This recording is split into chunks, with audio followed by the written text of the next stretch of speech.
So as an architect, drawing is one of the most important skills that we must have. And I know most of you guys ask, do I have to be good at drawing in order to go to architectural school? And my answer to that is still no. You don't have to be good at drawing, but school will be much easier if you did know how to draw even just a little bit. That is why in this video, I'm going to show you guys some of the practice strokes and drawing techniques that help me improve my freehand sketching abilities really fast. First writing tool we are going to use is the pencil. For the first exercise, we are going to practice our straight lines. So let's go ahead and divide our short bond into two. For the left half, we are going to do vertical lines, and then the other half we are going to do horizontal lines. Now go super slow at first and make it as straight as you possibly could. Okay, so a technique that I found is very useful is to keep my fingers and wrists as steady as possible and drag down with my arm, like so. I also like to rest the side of my palm and my pinky finger on the paper and just let it drag. The friction between the paper and my hand lets me control my strokes better. Also, don't press down too hard on the pencil like you're strangling a mini giraffe or something. Just relax your fingers enough just to provide a firm grip, but not so relaxed that you end up with your pencil flying up your nose or something horrible like that. Once you're done with the vertical lines, proceed with the horizontal ones. So just do this until you fill up the bond paper and then do it again tomorrow. Don't overdo it, guys. Drawing is supposed to be fun.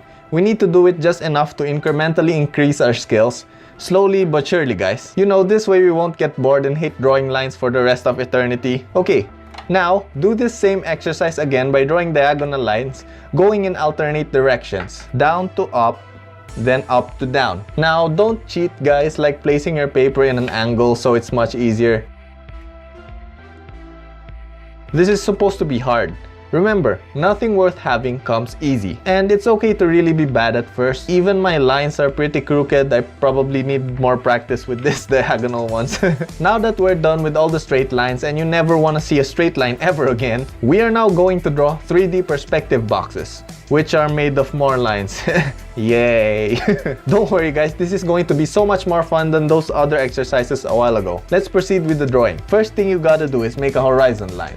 So this is the line where we will put our vanishing points. For those of you who don't know what vanishing points are a point somewhere in the horizon where the plane vanishes. I just made it sound like the Bermuda Triangle. Okay, let's just put it this way, guys. For example, you are standing in front of a large infinite wall. When you look to the left, it extends into infinity, but the wall shrinks smaller and smaller as it gets further until it just vanishes because of the phenomenon we call perspective projection. So the point where the wall vanishes is called the vanishing point. The more you know. So now on our horizon line, let's draw two vanishing points.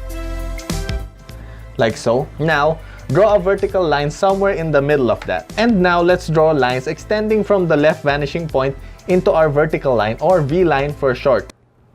No, let's not call it a V-line. That sounded very wrong. Anyway, from our other vanishing point, let's draw lines that will meet with the intersection of our vertical line and the lines we drew from the left vanishing point. Now let's just draw two more vertical lines on each side. And boom! We have a cube thingy. All we have to do is outline our cube and we're done. Now you guys could go all crazy and add windows on your cube or maybe a roof, but that's the basic principle of how to draw two-point perspectives. But if you guys want to be all super extra and cool like me, not really, forget that I said the cool part. Anyways, as I was saying, you guys could throw in an additional vanishing point from below and make it look like a bird's eye view. Or maybe add a vanishing point from above and make it a worm's eye view.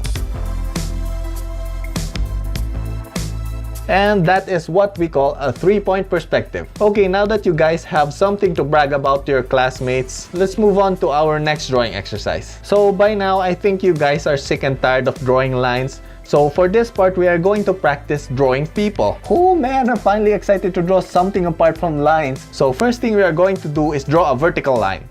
No.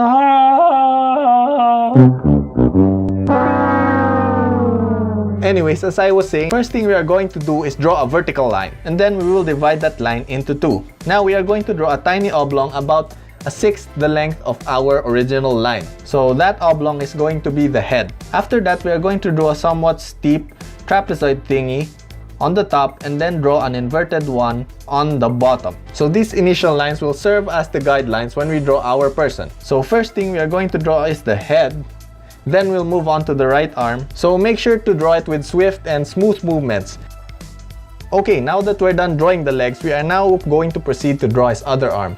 But for this other arm, instead of posing him like this, we are going to place his other arm on his waist like so that he doesn't look like he's being choked to death with a force choke by Darth Vader. So this is also going to help make our human silhouette look more comfortable. Now, don't expect to get this in your first try. It's gonna take a couple of tries, maybe 5 tries to 10 tries. But once you get it perfect, it's gonna feel super awesome.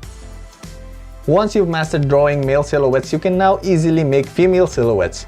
Just add a skirt and long hair, and boom, you have a woman. If only getting women in real life were this easy, huh? Anyways, same process goes when you're drawing a kid. Just draw a tiny man and maybe make him hold the woman, and voila! We have a family. So you could experiment with this, like put a hat on your silhouette or pose him differently. And just remember to enjoy doing this. There's really no pressure doing this, guys.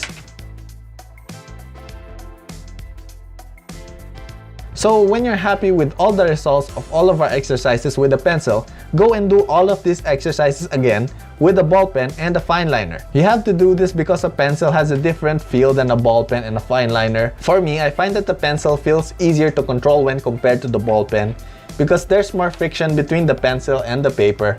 Rather than the ball of the pen and it's lubricated with ink, I just find the pen a little bit harder to control. So with that said, I guess I'll end the whole video right here, guys. I hope you guys learned something, and remember to just enjoy drawing and keep on leveling up. If you guys like this video, please like, comment, and subscribe down below for more architectural content from me, your boy Lian. I'll see you guys on my next video. Flying peace!